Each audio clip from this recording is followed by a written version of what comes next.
You're listening to Star Jam on Club FM 94.3.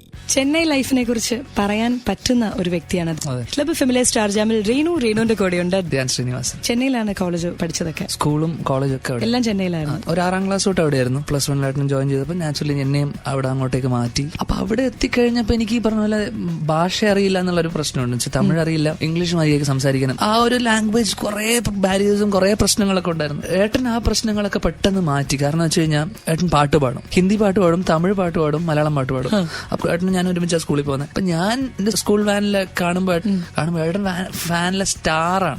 പാട്ട് പാടി north Indian പെൺപിള്ളേര് ചെന്നൈയാണല്ലോ, ഫുൾ പെൺകുട്ടികൾ ഏട്ടന്റെ സൈഡിലാണ്. Vineeth can you sing a song for us? അപ്പൊ ഞാൻ ബാക്കിൽ ഒന്നും മിണ്ടാതെ do you sing? No, you don't sing. അമ്മ കുറെ സ്റ്റേജിൽ എന്നെ കേട്ടിരുന്നു. പക്ഷെ ഞാൻ മത്സരിച്ച എല്ലാ വർഷങ്ങളും ഞാൻ തോറ്റിട്ടേ ഉള്ളൂ. പക്ഷെ ഒരു വർഷം കഴിഞ്ഞപ്പോഴേക്ക് തമിഴ് പഠിച്ചു.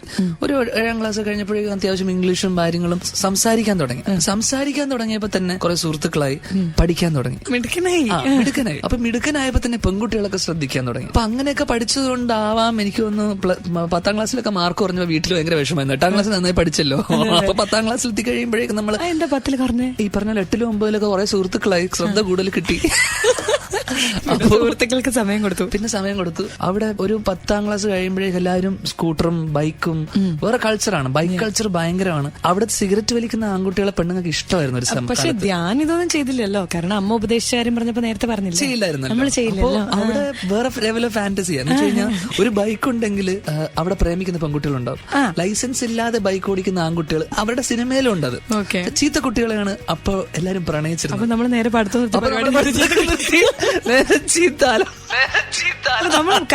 നാടോടുപ്പ് നടുവേ തന്നെ ഓടി അടി കപ്പ്യാരെ കൂട്ടുപണിയും സ്വന്തം ജീവിതവുമായിട്ടുള്ള ബന്ധങ്ങൾ എല്ലാ ആണുങ്ങൾക്കും ഉണ്ടാവും. ഏറ്റവും വലിയ ഫാന്റസീസിലൊന്നായിരിക്കും ഹോസ്റ്റലിൽ ഒരു പെൺകുട്ടീനെ കൊണ്ടുവരുക. ആയിരിക്കണമല്ലോ, അറിയില്ലേ, നമ്മൾ ആൺകുട്ടിയല്ലല്ലോ. അല്ല, ഞാൻ കണ്ടിട്ടില്ല. കാരണം ഈ ഡയറക്ടറിന്റെ, നമ്മുടെ പടത്തിന്റെ ഡയറക്ടർ എഴുതിയ പുള്ളിയുടെ തന്നെ സ്ക്രിപ്റ്റ് ആണ്. അപ്പൊ ഇങ്ങനൊരു സ്ക്രിപ്റ്റ് പുള്ളിക്ക് തോന്നണമെങ്കിൽ അത് പുള്ളിയുടെ മനസ്സിലൂടെ പോയി കാണുമല്ലോ. തീർച്ചയായും ഫാന്റസി ആയിരിക്കണം. ഏതാണ്ട് അതുപോലൊരു ആ പെൺകുട്ടി ഇല്ലാന്നേ ഉള്ളൂ. ഹോസ്റ്റൽ ലൈഫ് അടിപൊളിയായി അന്തസ്സായി എൻജോയ് ചെയ്തൊരു വ്യക്തിയാണ് ധ്യാൻ ശ്രീനിവാസൻ. തീർച്ചയായിട്ടും ഭയങ്കരമായിട്ടും. ശ്രീനിവാസന്റെ മകനാണ്, വിനീത് ശ്രീനിവാസന്റെ ബ്രദറാണ്. പറയുമ്പോൾ തന്നെ ഒരു താര കുടുംബമാണ്. അതുപോലെ നിങ്ങളുടെ വീടിനെ കുറിച്ച് പറഞ്ഞാലും കുറെ സ്പെഷ്യാലിറ്റീസ് ഉണ്ടെന്ന് എല്ലാവരും പറയുന്നു. എന്താണ് ആ വീടിന്റെ പ്രത്യേകത? അതിന്റെ കാഴ്ചയിലും അതിന്റെ രൂപത്തിലും മൊത്തത്തിൽ അതിന് വ്യത്യാസങ്ങൾ ഉണ്ടെന്നാ പറയുന്നത്. So how is it different? നമ്മുടെ തൃപ്പൂണിത്തുറ ക്ലോസ് ടു ഒരു 2 കിലോമീറ്റർ മാറിയിട്ടാണ്. അപ്പോൾ എനിക്ക് തോന്നുന്നു ജസ്റ്റ് ഔട്ട്സൈഡ് ദ സിറ്റി എന്ന് പറയാം.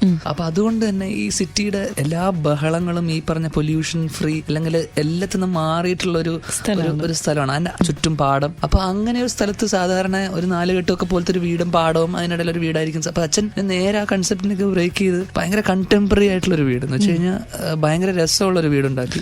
അപ്പൊ അങ്ങനെ ഒരു വീടുണ്ടാക്കിയപ്പോ പോലും അതിനകത്ത് പുള്ളി ഒരു കൺസെപ്റ്റ് ആലോചിച്ചെന്ന് വെച്ചാൽ ചുറ്റും കൃഷി കാര്യങ്ങളൊക്കെ ഉണ്ടെങ്കിൽ പോലും ബയോ വേസ്റ്റ് എന്നാണ് നമ്മൾ ഗ്യാസ് യൂസ് ചെയ്യുന്നത്.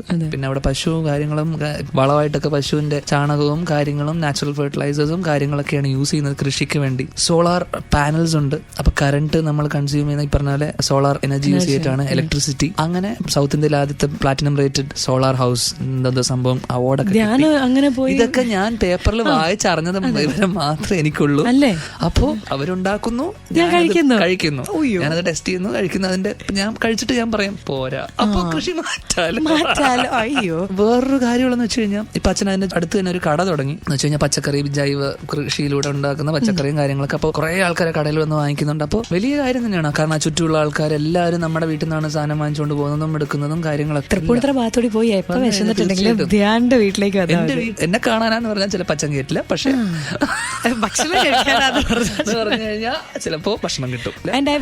നിങ്ങളുടെ പോയിന്റ് ഓഫ് കോൺടാക്ട് എപ്പോഴും അമ്മയാണെന്ന്. അമ്മയെ ചുറ്റിപ്പറ്റിയാണ് എന്ത് കാര്യമാണെങ്കിലും. ഇപ്പൊ ഞാൻ ഏട്ടനോട് പറയുന്നതിന് മുന്നേ അല്ലെങ്കിൽ ഏട്ടനോട് ഒരു കാര്യം പറയുന്നുണ്ടെങ്കിൽ തന്നെ അതിന് മുന്നേ ഒന്ന് അമ്മയുടെ അടുത്ത് പറഞ്ഞു. അല്ലെങ്കിൽ ഏട്ടനാണെങ്കിൽ പോലും ഒരു കാര്യം ഉണ്ടെങ്കിൽ അമ്മയുടെ അടുത്ത് ആദ്യം അത് കമ്മ്യൂണിക്കേറ്റ് ചെയ്യും. സോ അമ്മയിൽ നിന്നാണ് നമ്മൾ എല്ലാ കാര്യങ്ങളും അറിയുന്നതും. ഈ പറഞ്ഞ പോലെ അച്ഛന്റെ കാര്യങ്ങളായിക്കോട്ടെ, അച്ഛൻ ചെയ്യുന്ന സിനിമയെ പറ്റി ആയിക്കോട്ടെ, ആ ഒരു കമ്മ്യൂണിക്കേഷൻ ഭയങ്കര സുഖമാണ്. ഏട്ടന്റെ പ്രണയം അതും വീട്ടിൽ ആദ്യം അമ്മയുടെ അടുത്താണ് എത്തിയത്. അതെ, തീർച്ചയായിട്ടും അമ്മയാണ് എല്ലാവരോടും പറയുന്നത്. അതെ, ഒരു നല്ല സഹോദരൻ എന്ന നിലയിൽ ആ പ്രണയത്തിന് എന്ത് സഹായമാണ് ധ്യാൻ ശ്രീനിവാസൻ കൊടുത്തത്? ഞാനൊരു എതിർപ്പും പറഞ്ഞില്ലല്ലോ. അത് തന്നെ വലിയ എന്റെ സഹായമൊന്നും അവർക്ക് അന്നും ഇന്നും വേണ്ടി വന്നിട്ടില്ല. ഉപദ്രവിക്കല്ലേ എന്ന് മാത്രമേ വീട്ടിൽ നിന്ന് ഇറങ്ങുമ്പോൾ അമ്മ ഇപ്പൊ ഉപദേശിക്കാറുള്ളൂ. അത്രേ ഉള്ളൂ. സ്കൂളിൽ ട്രൂ ഓർ ഫോൾസ് ചെയ്ത ഓർമ്മയുണ്ടോ? ഇല്ല, ചെയ്തിട്ടില്ല. ചെയ്തിട്ടുണ്ട്, ഓർമ്മയില്ല.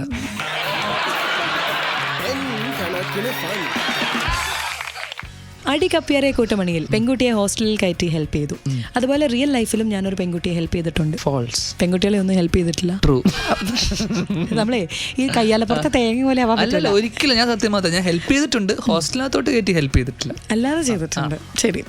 അടി കപ്പിയാരെ കൂട്ടമണിയിലെ പോലെ അച്ഛന്റെ കുപ്പി ഞാൻ റിയൽ ലൈഫിൽ ഫ്രണ്ട്സിന് കൊണ്ടുപോയി കൊടുത്തിട്ടുണ്ട്. ഫോൾസ്. അച്ഛന്റെ കുപ്പി അച്ഛൻ തന്നെ കുടിച്ചു തീർക്കും. ഇപ്പോഴും അച്ഛന്റെ കുപ്പി അച്ഛൻ തന്നെ കുടിച്ചു തീർക്കും. ഞാൻ ഓജോ ബോർഡ് പരീക്ഷിച്ചിട്ടുണ്ട്. എനിക്ക് പ്രേതത്തെ പേടിയാണ്. ഫോൾസ്. പ്രേതത്തിനെയും പേടിയില്ല, ഓജോ ബോർഡ് കളിച്ചിട്ടുമില്ല. ഓക്കെ. ഞാനും അഭിനയിച്ച് അരി പെറുക്കിയിട്ടുണ്ട്. ഫോൾസ്. രാത്രി 11 മണിക്ക് ശേഷം എന്റെ അച്ഛനും ആരാധകരുടെ കോൾ വന്നിട്ടുണ്ട്. മുകേഷ് ചേട്ടനിയുടെ വന്ന പോലെ. അറിയില്ല, എനിക്കറിയില്ല. വന്ന് കാണും. അച്ഛന്റെ റൂമിലും ഞാൻ എന്റെ മുറിയിലോ കിടക്കാറ്. ഒരു നടിയോട് എനിക്കും ക്രഷ് തോന്നിയിട്ടുണ്ട്. കുറെ നടിമാരോട് തോന്നിയിട്ടുണ്ട്. ട്രൂ. ഒരു നടി അതിലാരായിരിക്കും? കുറെ ആൾക്കാരുണ്ടെന്നേ. പെട്ടെന്ന് എടുത്തു പറയാൻ പറ്റാത്തതുകൊണ്ട് നമുക്ക് ആലോചിക്കാൻ സമയം വേണം. ഇവിടെ സമയമില്ല, അടുത്തതിൽ പോവാം. എന്റെ പേഴ്സിലും ഞാൻ ഒരാളുടെ ഫോട്ടോ സൂക്ഷിച്ചിട്ടുണ്ട്. പേഴ്സ് ഞാൻ യൂസ് ചെയ്യാറില്ല, വാളറ്റ് യൂസ് ചെയ്യാറില്ല. ചെയ്യാറില്ല? ഇല്ല. അപ്പൊ എങ്ങനെ ഫ്രണ്ട്സ് ഒന്ന് പേ ചെയ്യണം എല്ലാത്തിനും? അതോ കാർഡ് കൊണ്ടെടുക്കോ? കാർഡ് മാത്രം കൊണ്ടുപോകണം. അത് ഈ ഫോട്ടോ വെക്കണം തോന്നിയപ്പോ എന്ത് ചെയ്യും? ഫോട്ടോ എന്തിനാ വെക്കുന്നേ? ഇഷ്ടമുള്ള ഒരാളുടെ ഫോട്ടോ വെക്കണം തോന്നിയാൽ. അങ്ങനെ തോന്നിയിട്ടുമില്ല, അങ്ങനെ ഇതുവരെ വെച്ചിട്ടുമില്ല. അപ്പൊ നമ്മളൊരു പ്രണയത്തിലല്ല. പ്രണയത്തിന് അങ്ങനെ ഫോണില് ഫോട്ടോ ഉണ്ട്, ഇപ്പം വെക്കാലോ. അപ്പൊ ഫോണില് ഫോട്ടോ ഉണ്ട്? ഫോട്ടോ കുറെ ഉണ്ട്. അയ്യോ, ഈ ചെക്കൻ ശരിയല്ല. അച്ഛന്റെയും ഏട്ടന്റെയും പോലെ ഞാനും സംവിധാനം ചെയ്യും. ട്രൂ. വളരെ പെട്ടെന്ന്. ട്രൂ. എനിക്കും ലേഡി ഫാൻസിന്റെ ഫോൺ കോൾസ് വരാറുണ്ട്. ട്രൂ. അവരെന്താ പറയാറ്? ഫോൾസ്. അത് പറയില്ല. ഇടയ്ക്കിടയ്ക്ക് അച്ഛന് ഞാൻ ഉപദേശം കൊടുക്കാറുണ്ട്. ഫോൾസ്. നീ നിന്റെ അച്ഛനെ ഉപദേശിക്കാറുണ്ട്? ഞാൻ അമ്മയെ എപ്പോഴും ഉപദേശിക്കാറ്. അപ്പൊ അമ്മ എന്തുമാത്രം നിന്നെ ഉപദേശിക്കുന്നുണ്ടോ? ക്ലബ് എഫ്എമ്മിലെ സ്റ്റാർ ജാമിൽ അടുത്ത പാട്ടിന്റെ നേരമാണ്. രേണുവിന്റെയും ധ്യാൻ ശ്രീനിവാസന്റെയും കൂടെ. ഈ പാട്ട് ഞാൻ ചൂസ് ചെയ്യും. ചൂസ് ചെയ്തോ? താഴ്വാരം. താഴ്വാരം. അതാണോ? അതല്ലല്ലേ. ക്ലബ് എഫ്എമ്മിലെ സ്റ്റാർ ജാമിൽ സ്വന്തം സിനിമയിലെ പാട്ട് തിരിച്ചറിയാൻ വയ്യാത്ത ധ്യാൻ ശ്രീനിവാസനാണ് കൂടെ. ഇവിടെ മാത്രം ടൺ കണക്കിന് ഫാൻ, ടൺ കണക്കിന് മ്യൂസിക്.